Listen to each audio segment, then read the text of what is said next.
हाँ जी, नमस्कार, स्वागत और अभिनंदन आप सभी का। आशा उम्मीद है आप सब मस्त हैं और अपनी तैयारी में व्यस्त हैं। आइए शुरू करते हैं आज का हमारा सेशन। आज के हमारे सेशन के अंदर हम चर्चा करेंगे पिछली बार जो सीईटी का पेपर हुआ था उस पेपर के बारे में, और देखेंगे कि उस पेपर में राजस्थान जीके जो है वो किस प्रकार से पूछा गया और पूछने के तरीके क्या थे, क्योंकि आगामी जो एग्ज़ाम होने वाला है उसके लिए ये विशेष रहेगा। ठीक है जी, तो चलिए शुरू करते हैं।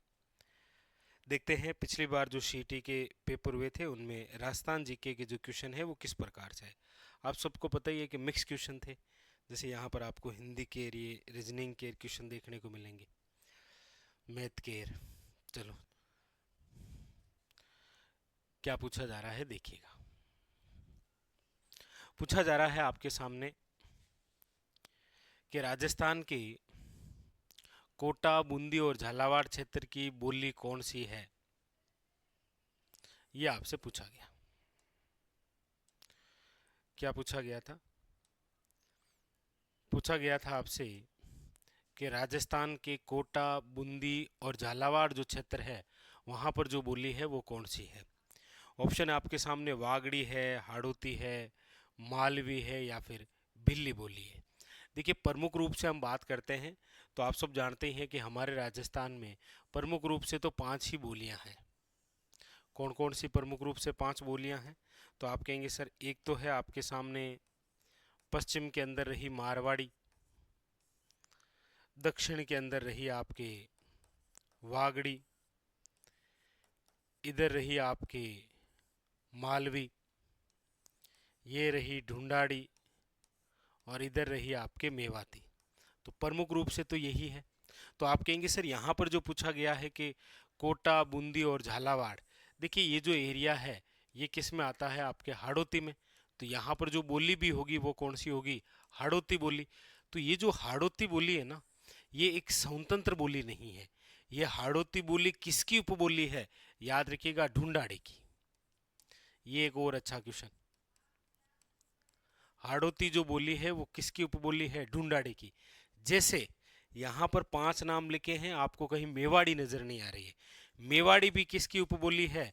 आप कहेंगे सर मारवाड़ी की। याद रखिएगा, मारवाड़ी की उपबोली है मेवाड़ी, और हाड़ौती जो है वो किसकी उपबोली है? ढूंढाड़ी की।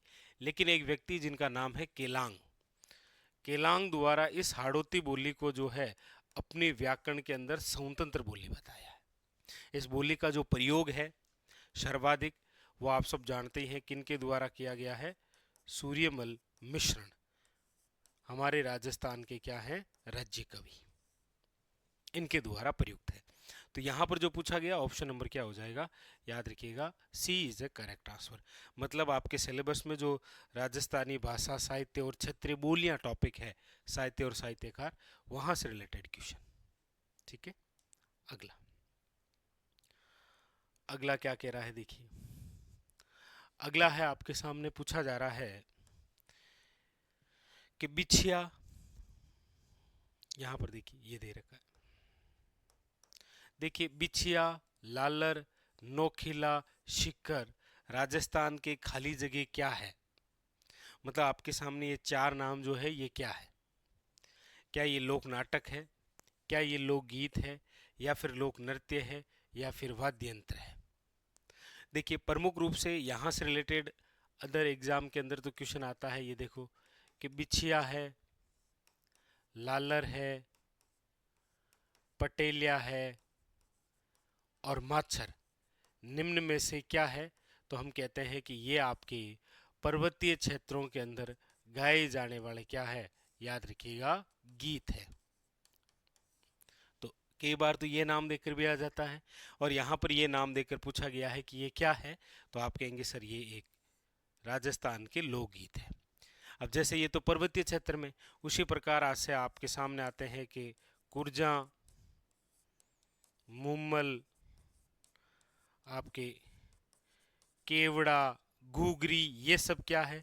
तो आप कहेंगे सर ये मरुस्थलीय क्षेत्र के अंदर गाए जाने वाले गीत है। ये कौन से क्षेत्र के अंदर है? तो याद रखिएगा, मरुस्थलीय क्षेत्र में गाए जाने वाले गीत है। ठीक है। लीजिए अगला। अगला है आपके सामने, क्या पूछा जा रहा है देखिएगा।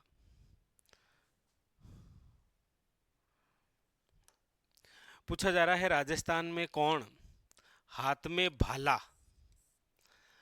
में भाला लेकर एक योद्धा के रूप में या सांपों के देवता के रूप में पूजनीय है। सांपों के देवता के रूप में पूजनीय है और हाथ में भाला लेकर। आप देखते होंगे कि आजकल एग्जाम में लोक देवताओं से क्वेश्चन उनकी विशेषताओं से रिलेटेड आता है। एग्जामिनर चित्रण को देखकर क्वेश्चन बना देता है। जैसे अभी किसी एग्जाम में आया था कि निम्न में से वे कौन से योद्धा हैं जिन्होंने हाथ में तलवार लेकर, यहाँ पर क्या है कि हाथ में भाला लेकर और सांप देवता के रूप में पूजनीय। ऑप्शन है रामदेव जी। आप कहेंगे नहीं सर, हाँ हाथ में जरूर भाला है लेकिन सांप देवता के रूप में पूजनीय नहीं है। फिर है आपके सामने पाबू जी। आप कहेंगे सर पाबू जी जो है वो है ऊंटों के देवता। किनके हैं याद रखिएगा, ऊंटों के देवता। फिर यहाँ पर ऑप्शन है गोगा जी और देवनारायण जी। आप कहेंगे सर ऑप्शन नंबर कौन सा है, यहाँ पर गोगा जी याद रखेंगे। तो देवताओं से रिलेटेड भी क्वेश्चन पूछने का तरीका जो एग्जामिनर का है वो कुछ इस प्रकार से लैंग्वेज का रहा है, ठीक है। और इस प्रकार के लैंग्वेज की शुरुआत सीईटी से ही हुई है। लीजिए आगे, ये आगे आपके हिंदी वाले वापस, चलो आगे। ये पूछा जा रहा है कि राजस्थान के अभी हाल ही के अंदर सबसे चर्चित यदि कोई आयोग है तो वो यही है, यानी कि आरपीसी, राजस्थान लोक सेवा आयोग के अध्यक्ष की नियुक्ति निम्नलिखित में से किसके द्वारा की जाती है। यानी आरपीसी का यदि अध्यक्ष बनाना हो तो उसकी नियुक्ति किसके द्वारा की जाती है। मुख्यमंत्री द्वारा होती है, राज्यपाल द्वारा होती है, उच्च न्यायालय के मुख्य न्यायाधीश द्वारा होती है, या अध्यक्ष यूपीएससी वाला करता है। आरपीसी के अध्यक्ष की नियुक्ति कौन करता है बताइए। और अभी देखिए सबसे ज़्यादा चर्चा में इसीलिए क्योंकि आरपीसी के अंदर जो है अब आपके जो कुल सदस्य हैं उनकी संख्या कितनी हो गई है, याद रखिएगा 1 + 10, यानी कि टोटल हो गए हैं 11 अध्यक्ष सहित, वरना एक अध्यक्ष और आपके 10 कितने सदस्य, तो कुल मिलाकर कितने हो गए हैं 11, याद रखिएगा। अभी आरपीसी के कमेंट करके आप बताइएगा कि कार्यवाहक अध्यक्ष कौन है। वर्तमान आरपीसी के कार्यवाहक अध्यक्ष कौन है अभी, यह आप कमेंट करके बताइए करंट के हिसाब से क्वेश्चन। बाकी यहाँ पर पूछा गया है कि अध्यक्ष की जो नियुक्ति है वो किसके द्वारा की जाती है, तो याद रखिएगा राज्यपाल द्वारा। ऑप्शन नंबर है B is a correct answer. अगला है आपके सामने, लीजिए। पूछा गया है कि फड़ कलाकार श्रीलाल जोशी राजस्थान के किस स्थान से संबंधित हैं। फड़ कलाकार श्रीलाल जोशी राजस्थान के किस स्थान से संबंधित है। सबसे पहले तो कौन सी कला है ये, फड़ कला। फड़ कला तो आप समझते ही हैं, किसी कपड़े या पर्दे पर किसी ऐतिहासिक घटना, महापुरुष या लोग आप देवी देवताओं का चित्रण पढ़ते हैं, पूरी जीवनी, वो है आपके फड़ कला, ठीक है। हाँ, और ये कहाँ की प्रसिद्ध है फड़ कला, तो याद रखिएगा शाहपुरा। शाहपुरा जो स्थान है वो कौन सा, याद रखिएगा भीलवाड़ा वाला, ठीक है। और कौन सा परिवार प्रसिद्ध है, तो याद रखिएगा इसके लिए परिवार है आपके जोशी परिवार। फड़ के अंदर हम सब जानते ही हैं कि सबसे प्रसिद्ध फड़ तो किसकी है, सबसे प्रसिद्ध, तो याद रखिएगा सबसे प्रसिद्ध जो लोकप्रिय फड़ है वो तो किसकी है, तो आप कहेंगे सर सबसे प्रसिद्ध तो फड़ है पाबू जी की। लेकिन सबसे प्राचीन फड़ किनकी है, सबसे प्राचीन और सबसे लंबी फड़ वो है, याद रखिएगा देवनारायण जी की। वो किनकी है, याद रखिएगा देवनारायण जी की, ठीक है। यहाँ पर ये पूछा गया है इनका संबंध किस जिले से है, तो आप कहेंगे सर भीलवाड़ा से, ठीक है।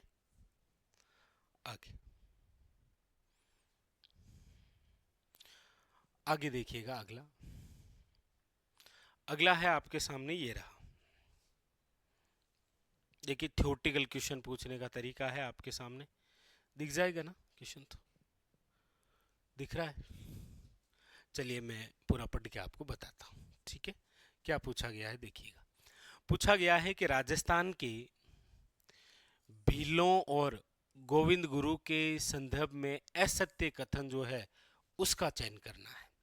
आप सब जानते हैं कि राजस्थान में भीलों के लिए गोविंद गुरु द्वारा एक आंदोलन चलाया गया था, जिसे हम पढ़ते हैं किस आंदोलन के रूप में? आप कहेंगे सर वो है भगत आंदोलन।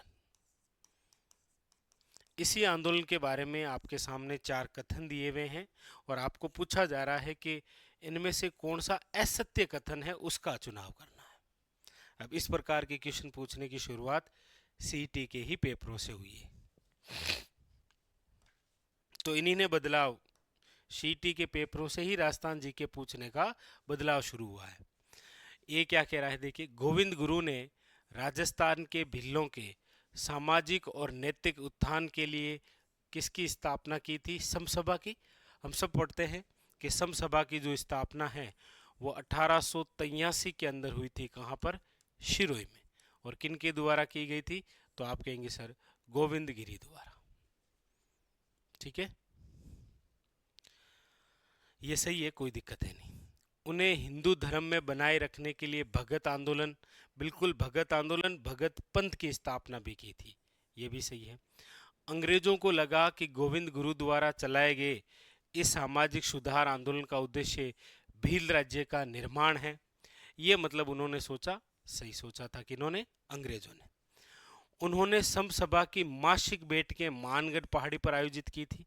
देखिए, समसभा की जो भी बैठकें हैं वो तो नो डाउट मानगढ़ पहाड़ी पर, लेकिन हम सब जानते हैं कि ये जो समसभा है इसका जो फर्स्ट अधिवेशन है वो हुआ था 1903 में, जबकि स्थापना कब हुई थी? 1883 के अंदर। मतलब यहाँ पर ये जो दे रखा है कि मासिक बैठकें, ये गलत है। तो डी जो है वो ऑप्शन नंबर क्या है? इनकरेक्ट है। तो यहाँ पर यही पूछा गया था कि कौन सा जो है वो असत्य कथन है, तो डी जो है वो आपके असत्य है। अगला है आपके सामने, लीजिए। पूछा जा रहा है जैसलमेर का प्राचीन नाम था, यानी कि जो जैसलमेर है, इस जैसलमेर का प्राचीन नाम क्या था? वागड़ है। आप कहेंगे सर वागड़ का मतलब तो है डूंगरपुर और बांसवाड़ा। डूंगरपुर और बांसवाड़ा जो क्षेत्र है वो वागड़ कहलाता है। हाड़ौती का मतलब है हाड़ौती क्षेत्र, और हाड़ौती क्षेत्र का मतलब है कोटा संभाग, यानी कोटा, बूंदी, बारां, झालावाड़। ठीक है। शेखावटी का मतलब आप जानते ही हैं भाई, सीकर है, झुंझुनू है, और आपके कौन सा है? चूरू, ये एरिया शेखावटी। तो यहाँ पर यही पूछा गया कि जैसलमेर का प्राचीन नाम क्या है, तो याद रखिएगा जैसलमेर का प्राचीन नाम या तो मांड कह सकते हैं या आप इसे वल देश कह सकते हैं। ये इसके क्या है? प्राचीन नाम है, याद रखिएगा। बाकी जैसलमेर जो है वो आपके हवेलियों का नगर है। और अभी वर्तमान के अंदर हम देखेंगे तो सबसे ज्यादा चर्चा पंखों की नगरी की है, पंखों की नगरी कहते हैं। ठीक है। अगला है आपके सामने, लीजिए क्या पूछा जा रहा है, देखिए। ये भी बड़ा अच्छा और शानदार सा क्वेश्चन पूछा गया आपसे कि उपोषण कटिबंधीय जो पर्वतीय वन है के बारे में असत्य कथन का चयन करो। यानी कि उपोषण कटिबंधीय जो पर्वत वन है उनके बारे में कुछ कथन दिए हुए हैं, आपको पहचानना है कि कौन सा असत्य दिया हुआ है। देखिए क्या क्या बातें। सॉरी, ये वन केवल राजस्थान और उत्तर प्रदेश में पाए जाते हैं। मतलब उपोषण कटिबंधीय जो पर्वत वन है, देखिए ये ऊंचाई पर मिलते हैं आपको, और ज्यादातर हम बात करेंगे तो वो हिमालय की। तो यहां पर ये लिखना कि ये केवल राजस्थान और उत्तर प्रदेश में, ये तो गलत है। और पूछा भी यहां पर यही गया है कि असत्य कथन कौन सा है, तो पहला ये सत्य है। हालांकि बाकी वाले देखते हैं। उपोषण कटिबंधीय पर्वत वन जो है वो केवल राजस्थान के तो माउंट आबू क्षेत्र में पाए जाते हैं, ये तो ठीक है। इन वनों में हरियाली स्थायी रूप से उपलब्ध रहती है, मतलब सदा हरा भरा भाग ही रहता है। ये वन शिरोई में पाए जाते हैं जो कि राजस्थान में स्थित है। ठीक है, तो यहाँ पर पूछा ये गया था कौन सा असत्य है, तो ऑप्शन नंबर ए जो है वो क्या दे रखा है, गलत है।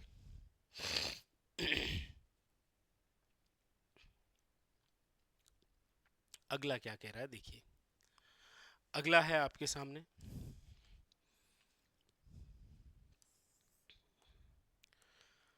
पूछा जा रहा है कि निम्नलिखित में से राजस्थान का सबसे बड़ा भौगोलिक क्षेत्र कौन सा है क्षेत्रफल के अनुसार। यानी कि ये जो हमारा राजस्थान है, हम पढ़ते हैं कि ये 4 भागों में है भाई। यहाँ पर तो मरुस्थल है, फिर इधर आपके अरावली आ जाता है, फिर मैदान है, और फिर यहाँ पर कौन सा है, पठारी क्षेत्र है। अब राजस्थान के कुल एरिया की बात करते हैं तो पश्चिमी मरुस्थलीय क्षेत्र कितना है, 61.11। अरावली जो है वो है आपके 9%, मैदान जो है वो है आपके 23%, और पठार जो है वो है 6.89%। मतलब पूछा ये गया कि सबसे बड़ा भौगोलिक क्षेत्र कौन सा है, तो आप कहेंगे सर इनमें से सबसे बड़ा जो है वो है आपके पश्चिमी मरुस्थलीय क्षेत्र हो जाएगा 61.11।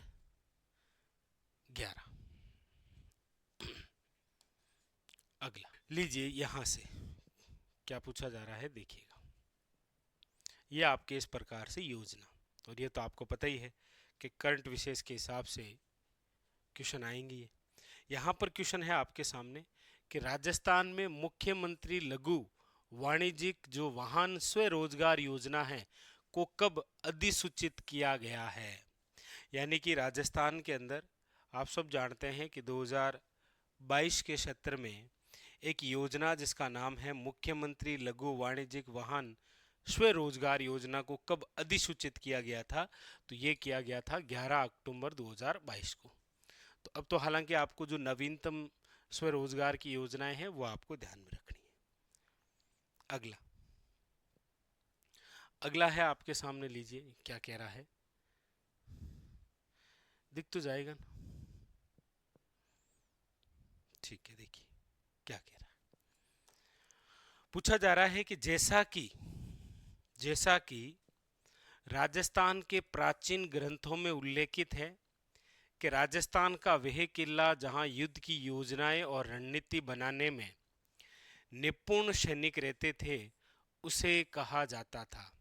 मतलब राजस्थान का वह किला जहां युद्ध की योजना भी बनेगी, रणनीति बनाने में निपुण जो सैनिक है वो रहते थे। सैनिक जहां रहते थे वो कौन सा है, मतलब ऑप्शन है सहाय दुर्ग है, सैन्य दुर्ग है, पारिक दुर्ग है, या फिर पारिद दुर्ग है। आप कहेंगे सर यहाँ पर जो सही आंसर है वो है ऑप्शन नंबर बी, सैन्य दुर्ग। सैन्य दुर्ग सैनिकों के लिए ही बनाया गया दुर्ग है।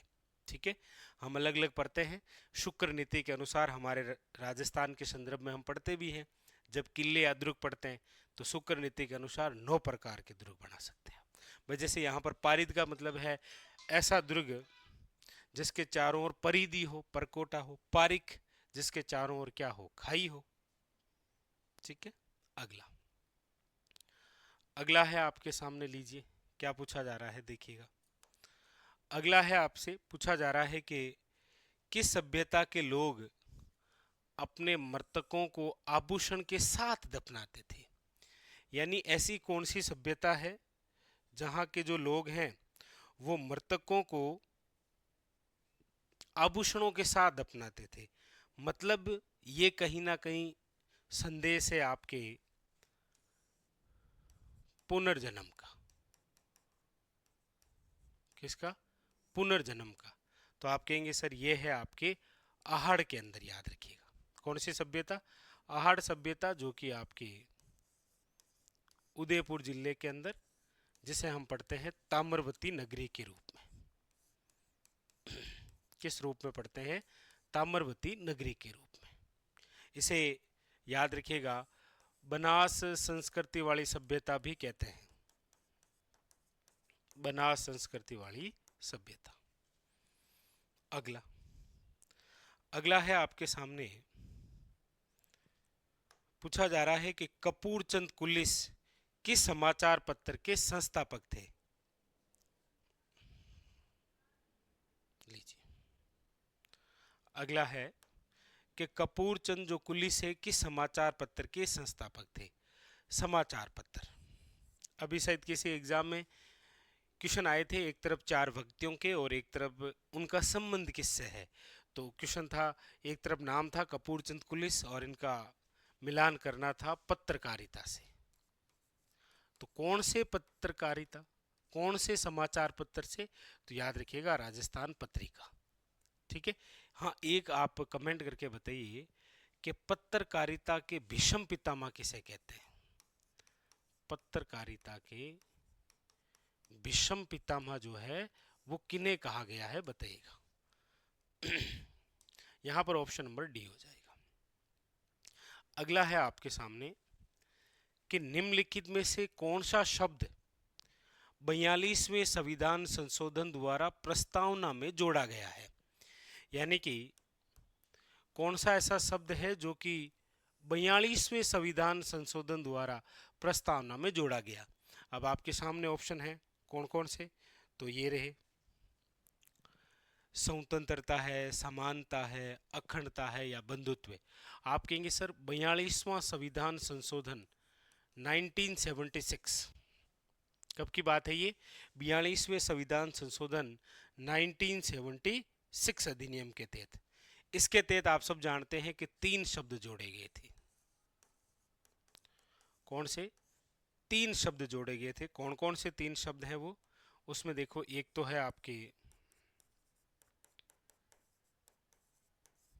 समाजवादी, एक है आपके पंथ निरपेक्षता और एक है आपके, याद रखिएगा,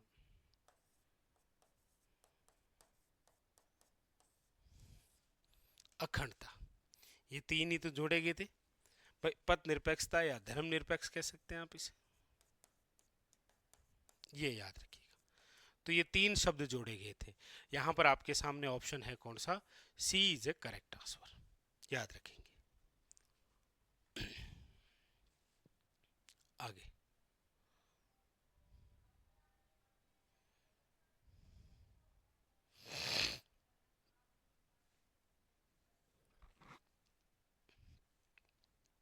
हाँ, ये रहा, लीजिए क्या पूछा जा रहा है, देखिएगा।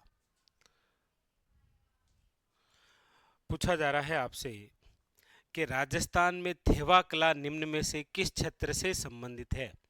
यानी राजस्थान के अंदर जो थेवा कला है उसका संबंध जो है वो कौन से क्षेत्र से है। ऑप्शन है आपके सामने, चूरू से है, जयपुर से है, प्रतापगढ़ से है या फिर झालावाड़ से है। कौन सी बात है यहाँ पर, आप है थेवा कला, थेवा कला थारना। और ये कहाँ की है, तो आप कहेंगे सर प्रतापगढ़ की। कांच पर सोने लगाने का कार्य क्या है आपके, थेवा कला, और वो भी कौन सा कांच, बेलेजियम कांच, याद रखिएगा। ऑप्शन नंबर जो है वो कौन सा है, सी इज ए करेक्ट आंसर। कौन सा परिवार प्रसिद्ध है, तो आप कहेंगे सर नाथूजी सोनी, सोनी परिवार जो है वो इस कला के लिए क्या है, प्रसिद्ध है। अगला अगला है आपके सामने, लीजिए,